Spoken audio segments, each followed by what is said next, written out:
tanya, saya kan tinggal di masjid, jadi Ustaz sering saya didapati jam orang sholat di tempat saya tertinggal. Kadang bukan jam yang mendapat jamaah. Jadi jamaah tersebut memberikannya kepada saya karena saya tinggal di situ.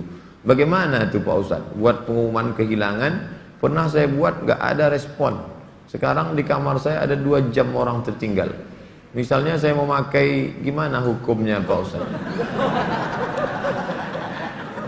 Ini namanya luqatah. Luqatah, barang temuan itu menjadi milik engkau wahai adinda kalau sudah setahun tak ada pemiliknya. Setahun tak ada pemiliknya, catat tanggalnya. Setahun tak ada pemiliknya, maka punya engkau. Berdoalah, pokoknya selama setahun itu berdoa supaya tak datang pemilik. Kalau dalam setahun itu ada pemiliknya, apa boleh buat, belum rezeki. Mudah-mudahan ada yang kehilangan lagi.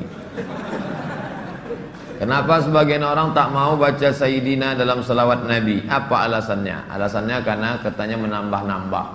Allahumma salli ala Sayyidina. Yang tambah-tambah. Nabi tak pernah menyebut. Nabi sendiri menyebut. Ana Sayyidu waladi Adam. Hadis sahih. Ana Sayyidu waladi Adam. Aku pemimpin anak cucu Adam. Maka saya pun menyebut Allahumma salli ala Sayyidina Muhammad. Allahumma salli wa sallim alaih. Tapi saya tak ekstrim. Yang mau pakai Sayyidina silakan. Yang tak mau pakai Sayyidina tak apa-apa. Tapi saya pakai Sayyidina jangan salahkan. Dalam solat tak membaca bismillah dalam baca al-fatihah, apa solatnya sah? Tentang baca basmalah dalam fatihah hukumnya 3. Mazhab Syafi'i pakai bismillah jahar. Bismillahirrahmanirrahim. Syafi'i. Kalau Hanafi sama Hambali, Alhamdulillahi Rabbil Alamin Ar-Rahmanirrahim. Itu Hanafi sama Hambali. Kalau Maliki tak pakai bismillah sama sekali. Allahu Akbar. Alhamdulillahi Rabbil Alamin. Itu Maliki. Tak ada yang salah. Yang jadi salah di mana? Ketika masjid itu bermazhab Syafi'i, ente masuk petantang petenteng pakai bismillah. Di situ letak kesalahannya. Makanya ketika Syekh Abdurrahman Sudes, Imam Masjidil Haram ke Istiqlal, dia pakai bismillah. Terkejut-kejut orang Jakarta. Pakai bismillah dia. Dia tahu Dr. Abdurrahman Sudes dari Ummul Qura. Sebutkan, jelaskan ciri-ciri Khawarij. Apakah membid'ahkan amaliyah orang lain merasa diri paling benar merupakan ciri-ciri Khawarij? Yang memancing saya ngajak-ngajak mau mengkhawarijkan Salafi. Nanti setelah saya khawarijkan Salafi, direkam, diupload, habis itu habislah saya diserang Salafi. Baca aja lah buku saya itu baik-baik. Capek saya dah kelai-kelai itu. Apakah Hajar Aswad sudah ada sejak Nabi Ibrahim? Hajar Aswad itu adalah salah satu barang pernak-pernik surga yang ada di bumi. Hadisnya sahih bahwa batu Hajar Aswad itu dulu putih, lalu karena banyak dipegang orang berdosa maka berubah menjadi hitam. Itu bukan pendapat ulama, hadisnya sahih tentang Hajar Aswad. Dibawa Nabi Adam rindu dengan surga, maka diturunkan Allah. Jadi bukan Adam. Ada pula saya dengar orang ceramah, waktu Nabi Adam mau turun ke surga, dia ada mau bawa, diambilnya batu, dikepitnya di ketiaknya. Bukan begitu. Adam sudah turun, lalu rindu ke surga, dibawa Jibril. Kata Jibril, ini oleh-oleh dari surga. Itulah Hajar Aswad. Aslinya putih, tapi karena dipegang oleh orang-orang berdosa, menempel dosanya itu di batu itu menjadi hitam. Bukan yang bulat itu Hajar Aswad. Ada butir-butir kecil-kecil hitam-hitam dia. Tengok dari dekat. Itulah Hajar Aswad, ditempelkan ke dalam batu. Baru dibalut dengan cangkang yang terbuat dari besi. Nah, itu yang dicium. Batu kecil-kecil dalam. Yang besar itu batu biasa, ditempelkan ke dalam batu biasa. Hajar Aswad. Kalau istri tadi putih kemerahan, panggil dia Humaira. Kalau hitam ya Hajar Aswad. Jangan marah dia. Umur saya 24 tahun. Sekarang saya sudah kerja di perusahaan A. Saya baru diterima di perusahaan B yang merupakan pekerjaan impian saya. Tapi jika saya mengambil pekerjaan di perusahaan B, saya tak boleh menikah selama setahun. Sedangkan calon saya tak mau menunggu karena orang tuanya sudah tak bisa menunggu. Menurut Ustadz gimana? Karena di satu sisi saya ingin bekerja di perusahaan B karena gajinya lebih besar dan itu pekerjaan impian saya. Tapi penempatannya di luar kota. Jika jadi menikah kami bakal LDR. Tolong Pak Ustadz, ini tak ada masalah fikih, ini masalah perasaan. Saya hanya bisa menjawab masalah-masalah fikih. Adapun masalah perasaan,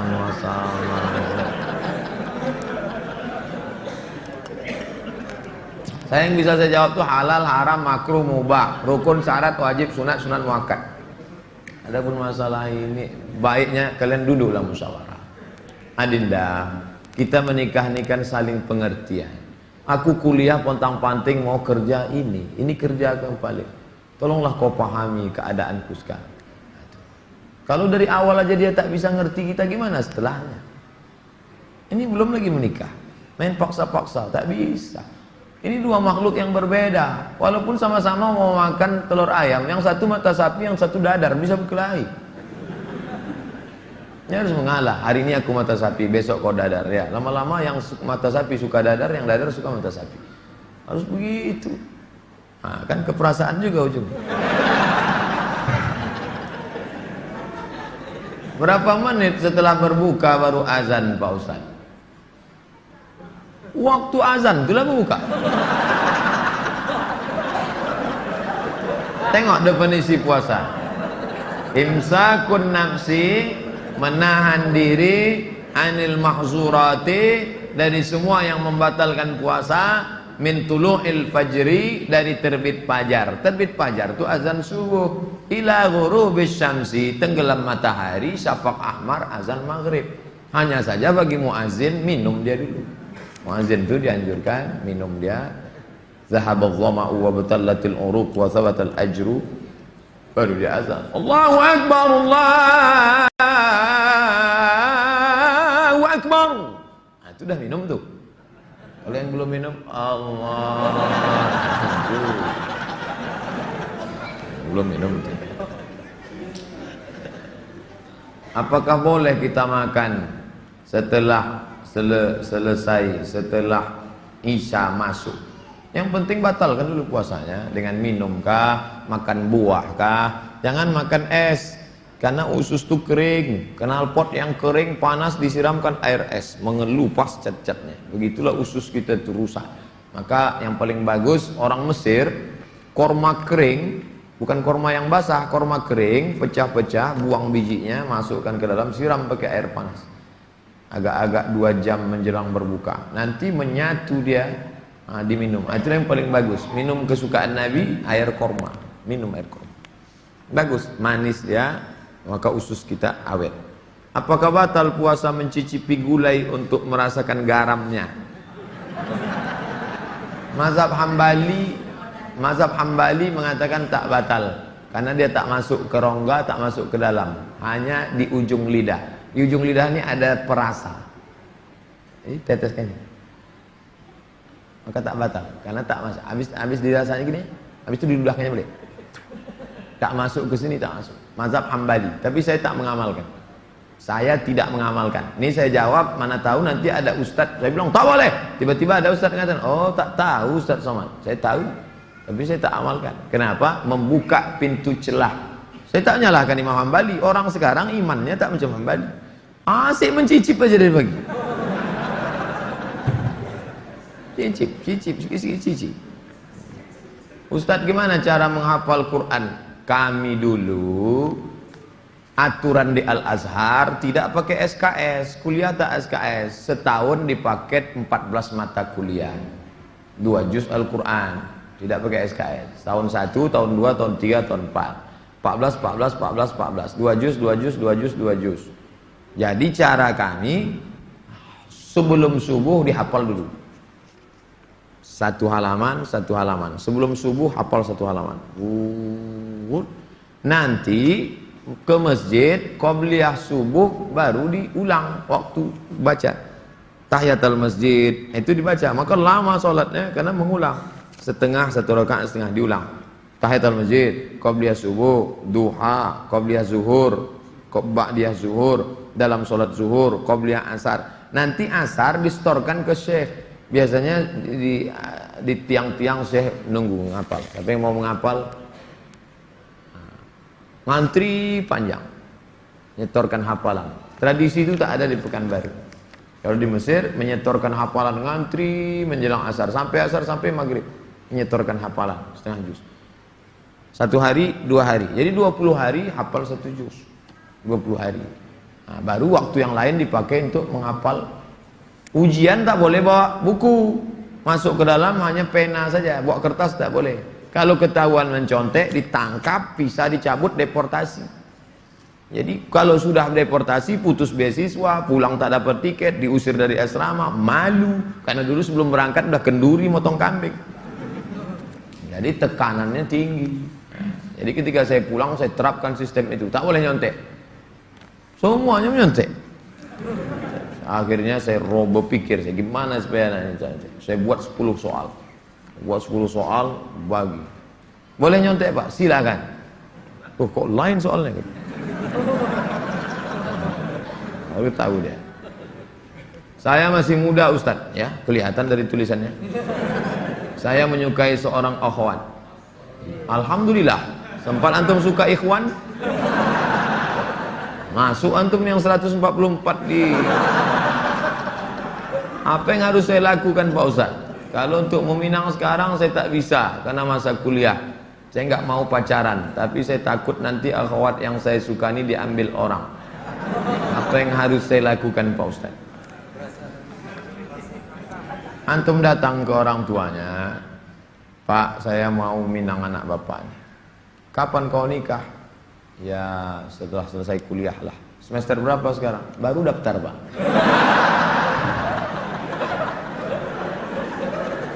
Itu rasa-rasa biasa saja itu adik-adik sekalian.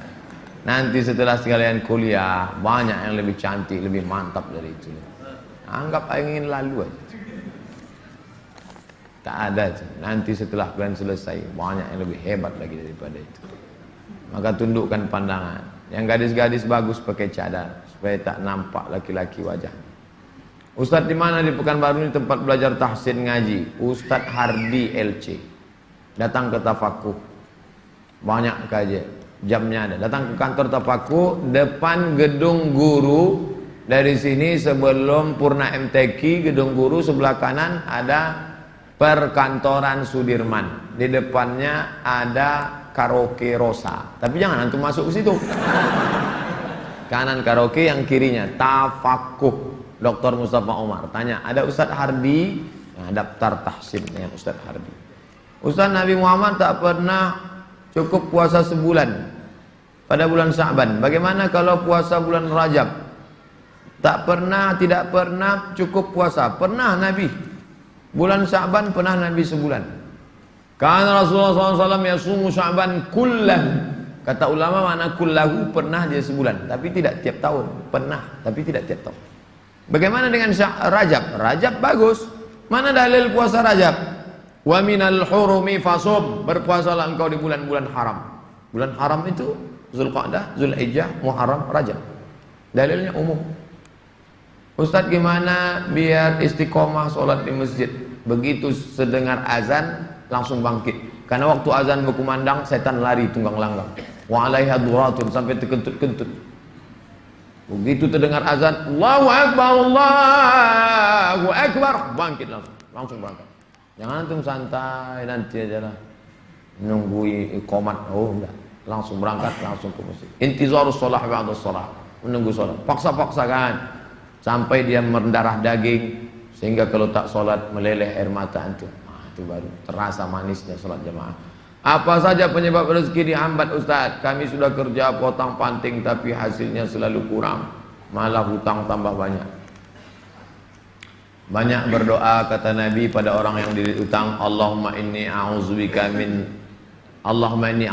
minal hammi wal hazan wal ajzi wal kasal wal jubni wal bukhul wa dhala'id daini wa ghalabatir rijal.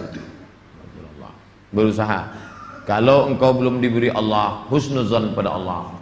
Tak sulit bagi Allah menyehatkan Ayub, tak sulit bagi Allah menyelamatkan Yusuf, tak sulit bagi Allah membuat Ibrahim punya anak Ishak, tak sulit bagi Allah menolong Muhammad sallallahu alaihi wasallam.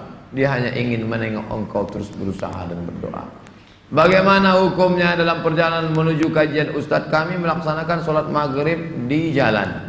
Setelah selesai sholat kami tak berzikir dan langsung melanjutkan perjalanan. Bagaimana itu Pak Ustadz? Sambil naik kendaraan tuh kalian berzikir.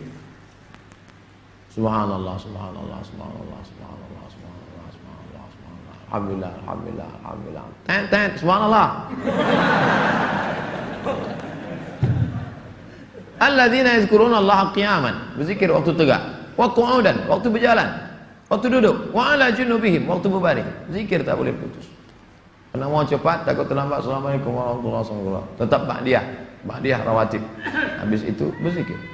Tak ada halangan. Ustaz, bila kita mempunyai masa lalu yang suram, apakah harus diungkapkan atau tidak pada calon suami istri? Dosa apabila tidak diungkapkan, tidak dikasih tahu.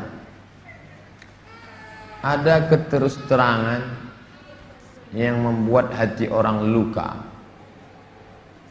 Tapi ada suatu yang antum sembunyikan bisa berefek hukum. Inishtarata saiban, inishtarata bikran. Kata Imam Ibn Taymiyah dalam kitab Majmu' Fatawa, dikutip oleh Imam Sayyid Sabiq dalam Fikih Sunnah. Yang punya teks Ibn Taymiyah, nama kitabnya Majmu' Fatawa. Dikutip oleh Sayyid Sabiq, dibuatnya dalam kitab Fikih Sunnah. Inishtarata bikran fapanat saiban falahul fashu. Kalau seorang suami mensyaratkan istrinya mesti perawan, ternyata tidak perawan, maka dia punya hak fasah membatalkan pernikahan. Jadi kalau sekedar antum dulu pernah nonton karaoke, tak perlu antum ceritakan. Ditanyanya, kau solihah? Insya Allah bang. Masa lalumu, siapa yang tak pernah punya masa lalu? Emangnya kau suci? Tapi kalau sudah masalah implikasi hukum, antum mesti terus terang.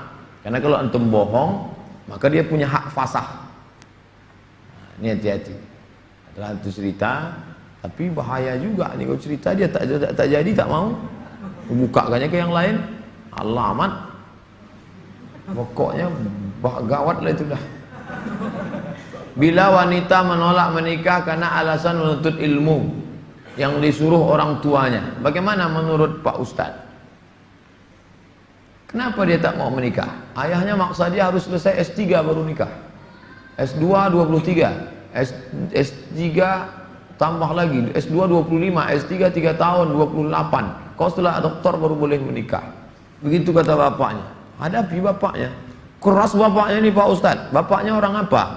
Orang Kabupaten Kampar. Ajak Ustadz Mustafa Umar. Bapaknya orang apa? Orang Jawa. Ajak Ustadz Jamhur. Jumpa sama Ustadz Jamhur. Assalamualaikum, Waalaikumsalam. Pripun kabari apik?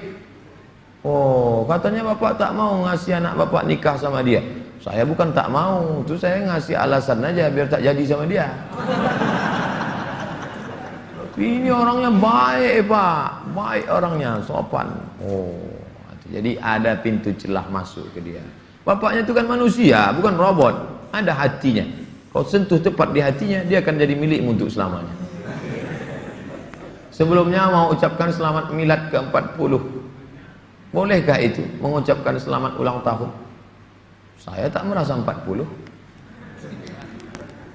Saya lahir tahun 1397 Hijrah. Jadi umur saya sekarang sudah 42 tahun. Saya pakai Hijriah. Maksud pertanyaannya, bolehkah mengucapkan selamat ulang tahun? Pernah tak Nabi mengulang hari ulang tahunnya? Ya Rasulullah, kenapa engkau puasa hari Senin? Dzaka yauma wulidtu, hari Senin aku lahir. Ada dia menyebut hari kelahirannya, tapi diisinya dengan ibadah. Kalau mengingat hari lahir dengan sedekah anak yatim, pergi ke jumpa Pak Yazid, sedekah. Pak Yazid, berapa anak yatim di sini? Ada 200. Tolong keluarkan. Semuanya, 5 orang aja Pak. Iko ada nasi bungkui kok.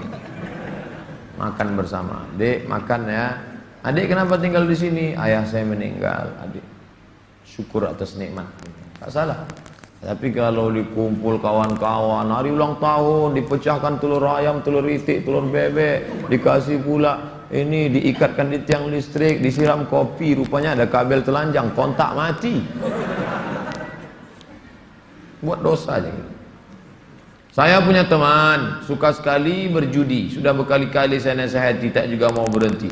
Saya suruh teman lain juga tak mau. Bagaimana cara menyadarkannya Pak Ustaz? Panggil polisi, angkat. Banyak jamaah kita polisi, nanti saya kasih nomor. Jamaah kita banyak polisi, saya kasih nomor. Gimana dia selalu main? Dia tangkap. Yang narkoba tangkap. Ada cerita. Kertas terakhir. Boleh sholat berjamaah di masjid agak jauh dari rumah, tapi musola lebih dekat dari rumah kita. Bagaimana yang lebih baik? Kalau di masjid yang jauh itu engkau pergi karena ada pengajian Ustadz Mustafa Umar, ada pengajian Ustadz Mawardi Muhammad Saleh, tapi masjid yang dekat tetap ada sholat berjamaah, boleh. Tapi kalau sampai masjid musola yang dekat rumah tak ada orang sholat berjamaah, istahwadan alaihimus syayatin, sekeliling kampung itu diganggu setan. Musola, surau, langgar, masjid yang sudah dikomitmen sholat berjamaah, tiba-tiba tinggal tak ada berjamaah, istahwadan alaihimus syayatin. Nah, jadi perhatikan baik-baik. Pak Ustadz, memang di situ tak ramai, tapi pasukan inti adalah. Oke, tak masalah. Antum pergi ke masjid sana karena ada pengajian di situ. Tapi kalau sampai kosong, antum yang azan di situ, antum azan sholat dulu, selesai sholat baru pergi ke sana. Azan subuh sudah siap di masjid musola. Kita sholat sunat fajar di rumah. Siap sholat sunat baru kita ke masjid. Apakah sah sholat? Apakah sholat sunat kita itu? Sholat sunat di rumah, rumahnya dekat. Tapi kalau rumahnya jauh, sholatnya di masjid. Nabi sholatnya kan di rumah. Nabi itu jarak dia 22 meter. Dari mimbar Nabi ke dinding kamar Nabi 22 meter. Kita berapa kali belok? Terakhir, apa boleh sholat tarawih di masjid jauh dari rumah kita, sedangkan masjid musola ada dekat? Sama jawaban macam tadi. Ala hazihin niyah al-fatihah. A'udzubillahi minasyaitonirrajim. Bismillahirrahmanirrahim. Alhamdulillahi rabbil alamin. Arrahmanirrahim. Maliki yaumiddin. Iyyaka na'budu wa iyyaka nasta'in. Ihdinas siratal mustaqim. Siratal ladzina an'amta 'alaihim ghairil maghdubi 'alaihim waladdallin. Amin. A'udzubillahi minasyaitonirrajim. Bismillahirrahmanirrahim. Alhamdulillahi rabbil alamin. Wassalatu wassalamu ala asyrafil anbiya'i wal mursalin wa ala alihi wa sahbihi ajma'in. La tada' lana fi maqamina hadha wa fi sa'atina hadhihi dhanban illa ghafartah wa la hamman illa farajtah wa la daynan illa qadaitah wa la daynan illa qadaitah. Segala hutang kami bantu kami melunasinya ya Allah. Wala mumtahinan illa najahta. Saudara kami yang sedang ujian pekerjaan, ujian masuk perguruan tinggi, luluskan ya Allah. Wala aziban illa zawwajta, yang akan menikah mudahkan urusan pernikahannya ya Allah. Wala maridan illa syafaitah, yang kau uji dengan penyakit sembuhkan, sehat dari penyakitnya ya Allah. Wala mayitan illa rahimtah, yang meninggal dunia curahkan rahmat dan kasih sayangmu pada mereka ya Allah. Allahumma khtim lana bi husnil khatimah wa la taqtim alaina bi su'il khatimah. Allahumma ja'al akhir kalamina 'inda intihai ajalina. Jadikanlah akhir kalam kami ketika ajal kami sampai. Qaula la ilaha illallah. Rabbana atina fid dunya hasanatan wa fil akhirati hasanatan wa qina adzabannar. Sallallahu ala sayyidina Muhammadin wa ala alihi wa sahbihi wasallam. Walhamdulillahi rabbil alamin. Taqabbalallahu minkum minna wa minkum taqabbal ya karim. Saya ucapkan selamat menunaikan ibadah Ramadan 1438. Mohon maaf zahir dan batin. Taqabbalallahu minkum taqabbal ya karim. Marhaban ya Ramadan. Wassalamualaikum warahmatullahi wabarakatuh.